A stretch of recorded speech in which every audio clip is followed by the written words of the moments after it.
Guitar players, welcome back. This is the Guitar in a Year, beginner to intermediate. I'm your instructor, Korey Hicks, and we are on week number 13. Today, we have something very exciting. We're going to be talking about power chords. So you heard a little bit of this in the intro.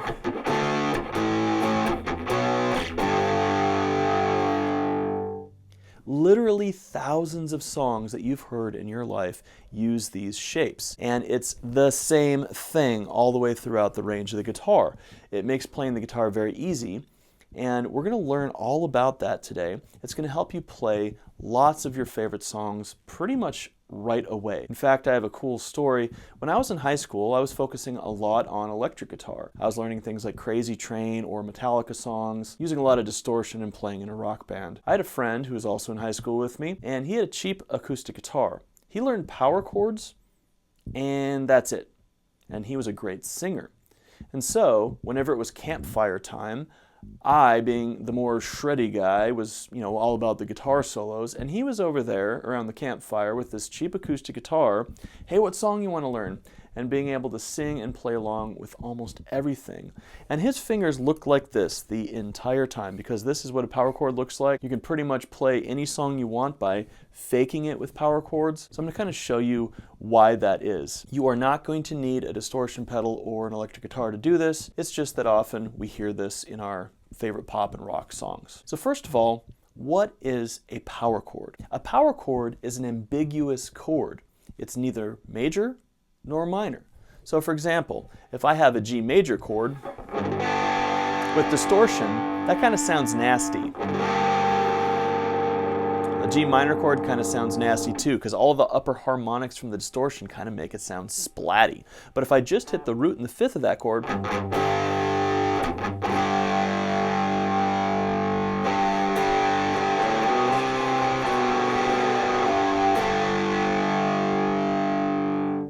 then it cleans it up quite a bit. This is one of the reasons why rock musicians of the 60s, 70s, 80s, 90s, you name it, always used power chords with distortion, because the extended chord voicings just sound really awful with all those other harmonics created by the distortion. A quick word about distortion in general. First of all, distortion is created in the early days from a tube amplifier being cranked. So basically, the amplifier was pushed beyond its limits and it started clipping at the preamp and the power amp stage. This causes distortion in the circuit. Originally, this was not something that was desirable. In fact, Leo Fender, when he was designing all his amplifiers, was doing everything he could to get rid of distortion. In the early 1960s, Jim Marshall took basically a Fender Bassman schematic and made one of his very first amplifiers. These early Marshall amplifiers were using European tubes versus American tubes, and some of the European blues guys like Eric Clapton and Jeff Beck would find these amplifiers, plug in, and turn up. Eric Clapton, for example, plugged in a 59 Les Paul into this Marshall amplifier, and it distorted in a very pleasing way. So the Blues Breakers album, so this is John Mayall's Blues Breakers with Eric Clapton, which is also on our listening list, is one of the very first times that you're going to hear a Les Paul plugged into a Marshall amplifier. That sound that was created on that album changed everything about rock music and blues music. So everyone from Jimmy Page to Slash to even the guys in Candlebox in the 90s, these musicians are all referencing this early Blues Breakers tone. I encourage you to check that record out so you can hear how Eric Clapton basically invented a new guitar vocabulary and guitar tone just with that amplifier and guitar combination. All right, so let's talk about power chords. I mentioned that we have an ambiguous kind of chord here. We're going to be able to come up with, today, chords for all 12 majors and all 12 minors. So we're basically going to have 48 chords by the end of today. And this is why I wanted you to learn your low E string and your A string. Here's how you play your first power chord. You're going to put your first finger on the first fret of the low E string. That's going to give me the note F. Next, I'm going to take my ring finger and I'm going to put it on the A string at the third fret.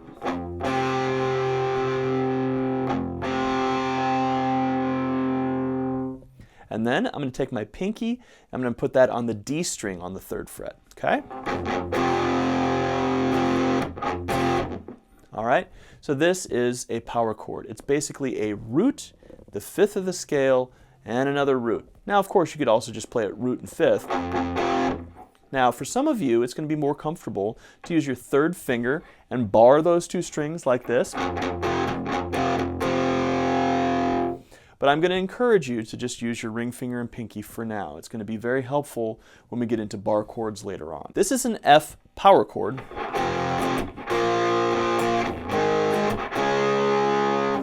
Might sound familiar, right? So there are things that you can play right away with these that are going to sound like songs you know.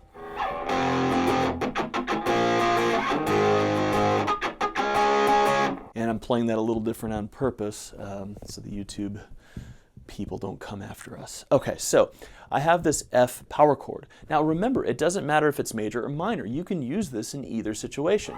If I want an F major chord, if I want an F minor chord, because there's no third in that chord.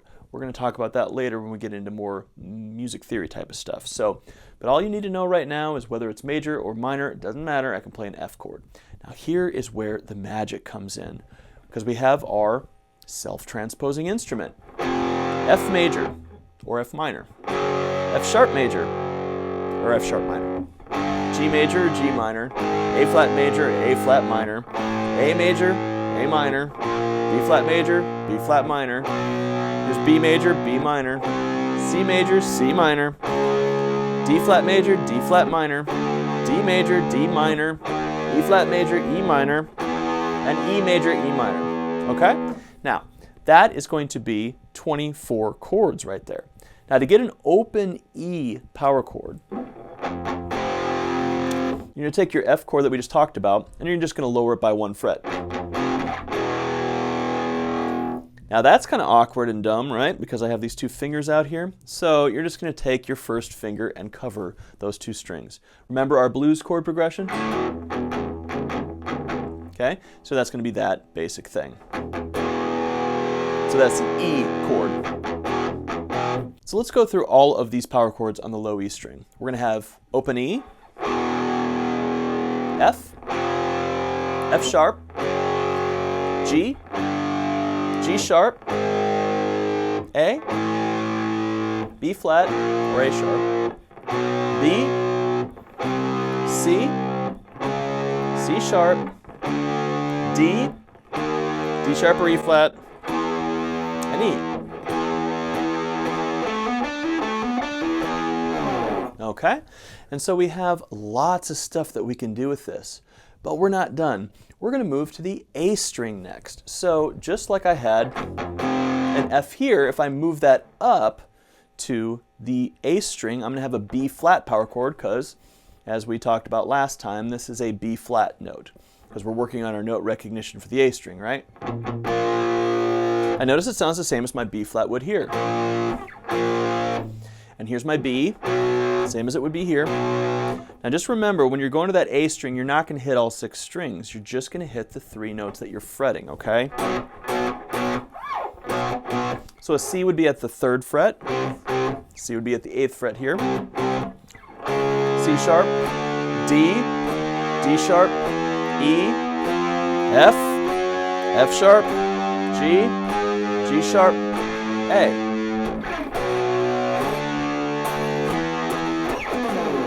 And so there's lots of riffs that you've heard through the years that are just power chord based.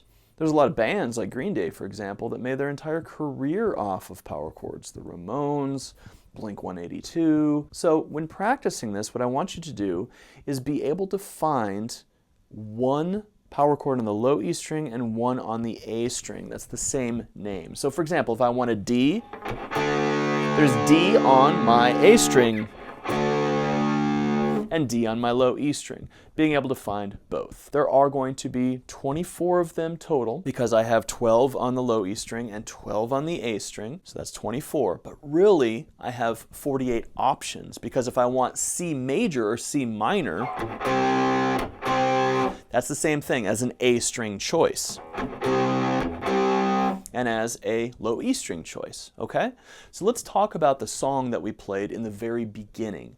This is the most common chord progression of all time, the 1-5-6-4 in the key of D major, okay? Now you don't need to know what that 1-5-6-4 thing means just quite yet. All we're going to do is play this chord progression. I'm playing a D, which is the 5th fret of my A, okay? Now you have to remember, don't hit that low E string. And remember when we talked about that palm muting thing from the blues thing? So I'm going to put my palm down. Okay, that's my D, okay? Then I'm going to come down, same fret to the low E string to play an A. Then I'm going to move up 2 frets to play the B minor. But we don't have to do anything to make a B minor because it's an ambiguous chord. And then I'm going to go down to G. Okay, so starting over on D, A, B minor, and G. Now you might be asking, why didn't we just play the D that's up here? You could have. Check it out.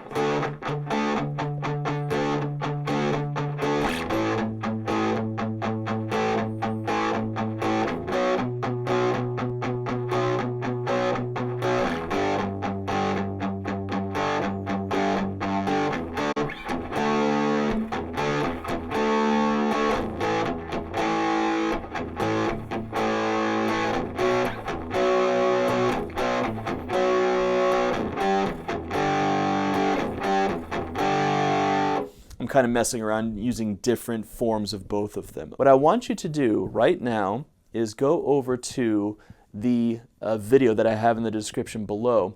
This is going to be Axis of Awesome 4 chords.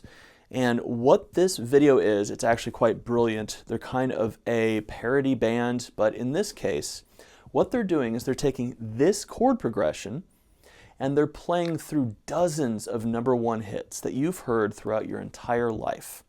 So go check that out, okay? So they're going to be playing D, A, B minor to our G, and they're going to be doing that just using these 4 shapes, well actually 1 shape, 4 chords, and you're going to be able to play tons of different songs. We're talking about Don't Stop Believin' by Journey, we're talking about Africa by Toto, we're talking about Can You Feel the Love Tonight by Elton John. There are so many different songs that use this chord progression. I encourage you to look it up on Google, how many different hits are using the 1-5-6-4.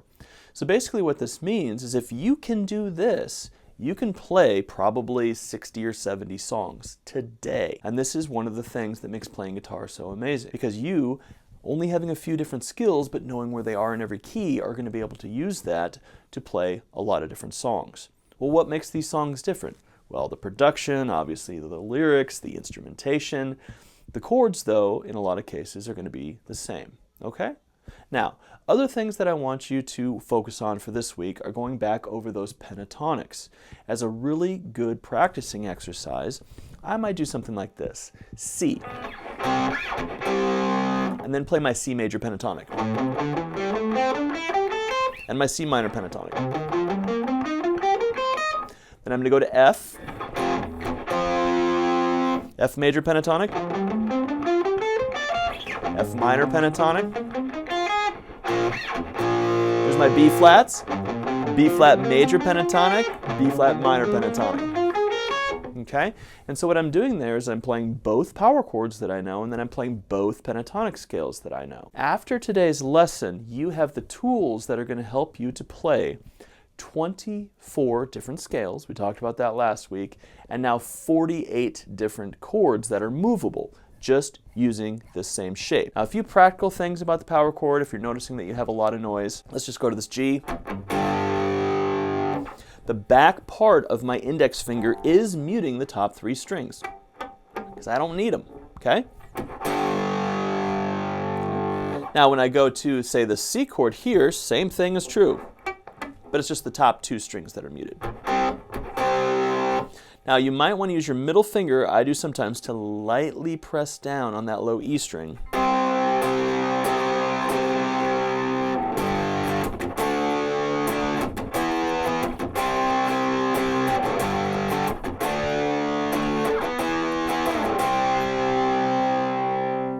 that helps when you're playing A string power chords to kind of lightly mute. Now I mean like a feather's touch, because a lot of students will press down. Don't press down. It's almost like I'm not even thinking about it at all. For this week, we have a couple of different skills being put together. We have the power chord, for example, on 24 different notes. Basically, we have 12 on the low E string, right? And then we have 12 on the A string. It's the same shape no matter what. And then we have our 24 scales. We have 12 major pentatonics and 12 minor pentatonics. The core foundational skill for all of these is I need to know where all the notes are on my low E string and my A string. So if I want to play a specific sound and I have a chord progression, I can find those things very quickly. All right? Okay, well, happy power chording this week. And feel free to just start writing your own songs with this stuff too. You're going to find a lot of different things that you've heard before within these power chords. So hopefully this lesson is going to be a lot of fun for a lot of you, give you some inspiration moving forward. Let me know if you have any questions. Of course, everything is in the description below. Go over to Patreon to get all the PDFs, MP3s, the play along track, and all of that good stuff. Okay? All right, I will see you back here next week for week number 14, and hope you have a great week. Peace.